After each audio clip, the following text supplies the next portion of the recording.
Future doctors, welcome back to my channel. और आज मैं आपको पढ़ाने जा रही हूँ एक टॉपिक जो आयुर्वेद में अष्टांग हृदय, चरक संहिता और पदार्थ विज्ञान में भी बहुत इम्पोर्टेंट है। जो आज हम टॉपिक पढ़ना चाह रहे हैं उसका नाम है रस। रस क्या होता है? कोई भी चीज़ जब जीभ के संपर्क में आती है तो हमें जो अनुभव होता है उसे हम आयुर्वेद में रस कहते हैं। ठीक है, सिंपली क्या है, जब कोई भी चीज़ है जो जीभ के संपर्क में आती है तो उसको हम क्या बोलेंगे? रस।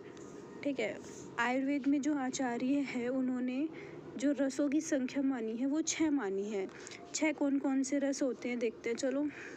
सबसे पहले होता है मधुर रस। मधुर मतलब मीठा। फिर होता है अम्ल रस, खट्टा। फिर होता है लवण, लवण माने नमकीन। फिर होता है कटु, कटु मतलब कि तीखा। और तिक्त, तिक्त का मतलब होता है कड़वा। यूजुअली क्या होता है कि जो स्टूडेंट होते हैं वो कटु और तिक्त में ना कन्फ्यूज़न करते हैं।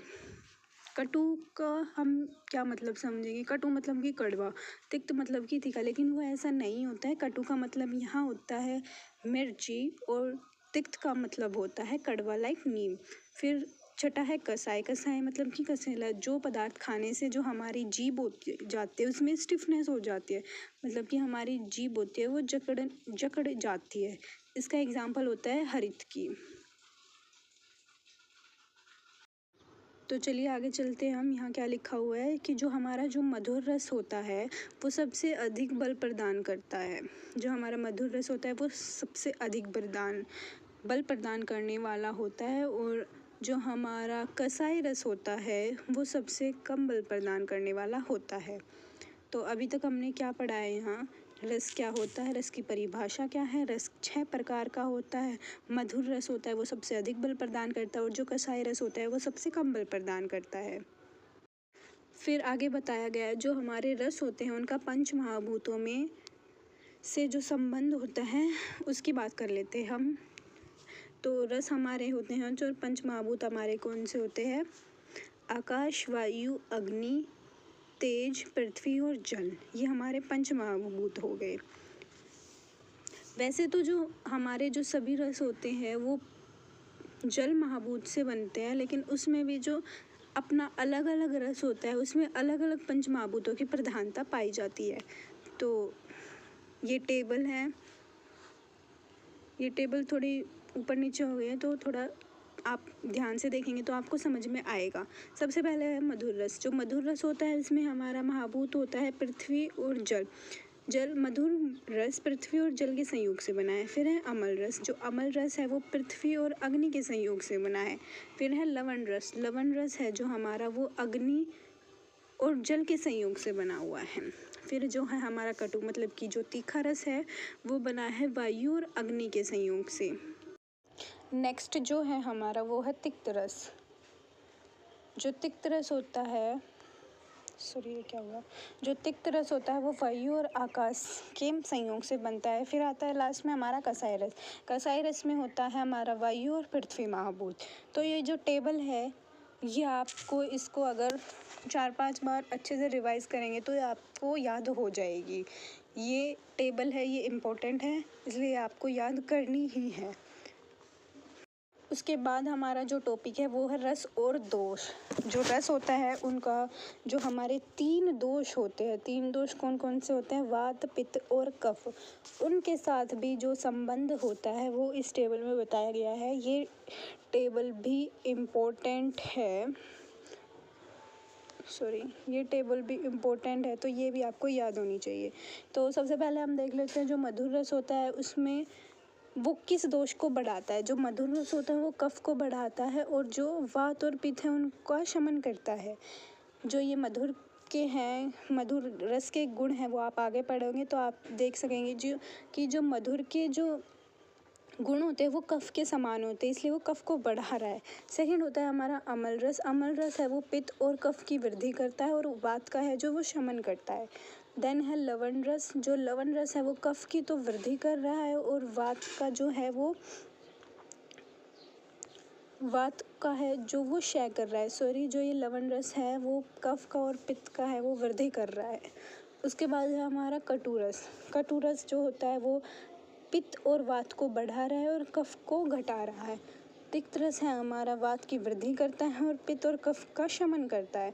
फिर जो लास्ट हमारा कसाई रस होता है वो वात को तो बढ़ाता है और पित्त और कफ को कम करता है। तो जो जितनी भी आप इसमें टेबल देख रहे हैं, एक तो ये टेबल और एक ये टेबल, ये दोनों ही टेबल बहुत ही इम्पोर्टेंट है, आपको ये दोनों अच्छे से याद होनी चाहिए।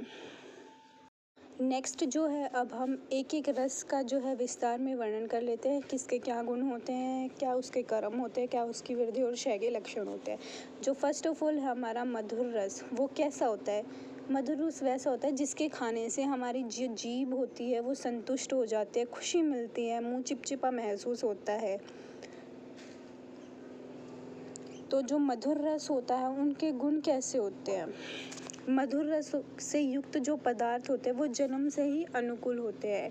इसका बेस्ट एग्जाम्पल है कि जो मधुर रस होता है वो हमारे जो बचपन से ही है वो सातम में होता है, क्योंकि जो बच्चा अपनी माँ से जो दूध ग्रहण करता है वो मधुर रस का होता है। इसी कारण जो हमारा जो मधुर रस है वो बचपन से ही हमारे लिए सातम में हो जाता है। इसलिए जो मधुर रस होता है वो शुक्र के साथ साथ सभी धातुओं की वृद्धि करता है और शरीर को बलवान बनाता है। इसका सेवन करने से जो त्वचा का जो रंग होता है वो भी निखर के आता है। तो हमने इसके गुणों में क्या क्या देखा कि जो मधुर रस है वो जन्म से ही अनुकूल होता है, यह शुक्र के साथ सभी सातों धातुओं रस रक्त मांस में दस्ती मज्जा शुक्र की वृद्धि करता है, शरीर को बलवान बनाता है, उम्र को बढ़ाता है और इसके सेवन से जो त्वचा का रंग होता है वो निखर कर आता है। नेक्स्ट हम देखते हैं कि जो मधुर रस वाली चीज़ें खाने से होता है वो हमारा नाक, गला, जीभ, मुख, ये सभी जो चीज़ें होती हैं। आगे हम देखते हैं कि जो मधुर रस वाली चीज़ें खाने से जो हमारी नाक, गला, मुख और ये जो होंठ होते हैं वो चिकने और मुलायम हो जाते हैं। तो जो हमारा जो मधुर रस होता है ये शरीर में स्थिरता, लचीलापन लाता है। इसमें से आप सिर्फ 4-5 पॉइंट याद कर सकते हैं, उतना सफिशिएंट रहेगा। दुबले पतले लोग, कमज़ोर या और किसी बीमारी आदि से पीड़ित लोगों के लिए विशेष रूप से मधुर रस युक्त आहार खाने की सलाह दी जाती है। तो जो हमारे जो अधिक दुबले पतले कमज़ोर से व्यक्ति होते हैं उनको हमें मधुर रस से जो युक्त आहार होता है उसको खाने की सलाह दी जाती है। नेक्स्ट हम पढ़ते हैं, अगर मधुर रस का अगर हम अधिक सेवन कर ले तो उससे हमारे क्या क्या नुकसान होते हैं। अगर हम मधुर रस का अधिक सेवन करेंगे तो उससे जो हमारे शरीर में कफ दोष है वो बढ़ने लगेगा। तो जो कफ दोष से जो बीमारियां होती हैं उसमें क्या होता है, मोटापा आता है, शरीर में सुस्ती, आलस रहता है, नींद अधिक आती है, शरीर में भारीपन रहता है, भूख नहीं लगती है, पाचन शक्ति की भी कमी होती है और हमें परमेह होता है डायबिटीज़ जो बीमारी है वो हमें मधुर रस की अधिक सेवन करने से होती है। इसमें से भी आप 4-5 पॉइंट याद कर लीजिए, वही सफिशिएंट रहेगा आपके लिए। नेक्स्ट हम देखते हैं कि मधुर रस खाने वाले पदार्थ कौन कौन से होते हैं। इसमें से भी आप जितने भी इनके गुण हैं, इनके नुकसान, फ़ायदे और जो पदार्थ है उसमें से आप 5-5 पॉइंट याद कर लीजिएगा, वो ही आपके लिए सफिशिएंट रहेंगे। तो जो मधुर रस वाले होते हैं उसमें घी, गुड़, अखरोट, केला, नारियल, शतावरी, काकोली, कटहल, बला, तिबला, नागबला, मैदा, महाबला, इस सभी में से आप कोई भी 5 जो आपको लर्न हो जाए वो आप 5 अपने हिसाब से याद कर लीजिएगा। नेक्स्ट हम देखते हैं कि मधुर रस के कुछ अपवाद मतलब कि एक्सेप्शन भी होते हैं, जैसे कि जो पुराना चावल होता है, पुराना जौ होता है, मूंग होता है, गेहूँ होता है, शहद मधुर रस वाले होने पर भी कफ को नहीं बढ़ाते। अतः आयुर्वेद में अन्न पुराना तथा घी नया खाने का विधान बताया गया है। अगला नेक्स्ट हम चलते हैं हमारे अम्ल रस के पास। अम्ल रस क्या होता है? अम्ल का मतलब होता है खट्टा। जिस रस का सेवन करने से मुख में स्त्राव मतलब कि जो हमारा जो सलाइवा का प्रोडक्शन होता है वो बढ़ जाता है, जिसे खाने पर आंखें और बोहें सिकुड़ने लगती हैं, दांतों में खट्टापन महसूस होता है, वो अम्ल रस होता है। फिर अम्ल रस के गुण क्या क्या होते हैं? इस पदार्थों का सेवन स्वादिष्ट होता है, रुचिकर होता है, भूख को बढ़ाता है। इसको छूने पर यह ठंडा महसूस होता है। इसके सेवन से शरीर में ताकत बढ़ती है। जो अमल रस से हमारा मस्तिष्क है वो अधिक सक्रिय होता है, ज्ञानेंद्रियों को सशक्त बनाता है और शरीर को ऊर्जा प्रदान करता है। तो ये है अमल रस के गुण। इसमें से आप कोई भी 5 गुण याद कर लीजिएगा। नेक्स्ट हम चलते हैं अमल रस के अधिक सेवन से क्या क्या नुकसान होते हैं। अमल रस का अधिक सेवन करने से हमारे शरीर में पित्त दोष की वृद्धि हो जाती है, जिसके परिणाम स्वरूप हमें इन समस्याओं का सामना करना पड़ता है। पित्त की वृद्धि हो जाएगी तो हमें क्या होगा? पित्त के लक्षण क्या होते हैं? हमें अधिक प्यास लगती है, दांतों का खट्टा होना, पित्त का पिघलना। नेक्स्ट क्या है? मांसपेशियों में टूट फूट हो जाती है, शरीर दुर्बल हो जाता है, दुर्बल शरीर वालों में सूजन आ जाती है, चक्कर, खुजली, त्वचा रोग, बुखार, हड्डियों का टूटना, ये सभी रोग होते हैं हमारे अमल रस का अगर हम अधिक सेवन करेंगे तो उससे ये हमें नुकसान होंगे। नेक्स्ट हम पढ़ते हैं कि अमल रस युक्त खाद्य पदार्थ कौन कौन से होती है। आंवला है, आंवला को सभी जानते हैं। इमली, नींबू, अनार, चांदी, दही, आम, ये सभी हैं जो हमारे अमल रस वाले होते हैं। इसमें जो एक्सेप्शन होते हैं अनार या अनारदाना और आंवला, ये अमल रस वाले होते हुए भी अमल रस से होने वाली किसी प्रकार को हानि नहीं पहुंचाते। इसमें जो है एक्सेप्शन है अनारदाना और आंवला, ये अमल रस होते हुए भी हमारे शरीर में कोई भी हानि नहीं पहुंचाते हैं। नेक्स्ट हम आते हैं अपने लवण रस पे। जो लवण रस होता है उसका सेवन करने से क्या होता है? मुख में लाल, जो हमारा सलाइवा उसका जो सिक्रीशन होता है वो एक्सेस में हो जाता है और गले और कोपलों में जलन पैदा करते हुए यह लवण रस कहलाता है। तो जो नमक खाने से हमारे मुंह में क्या होता है? हमारे मुंह में जलन होती है और मुख में जो सलाइवा का प्रोडक्शन होता है वो इंक्रीज हो जाता है। अब हम देखते हैं लवण रस के गुण क्या क्या होते हैं। जो लवण रस युक्त पदार्थ वात की गति को नीचे करते हैं, चिपचिपाहट पैदा करने वाले और तीक्ष्ण पाचन होते हैं। ये अंगों में जकड़न, शरीर और स्रोतों की रुकावट।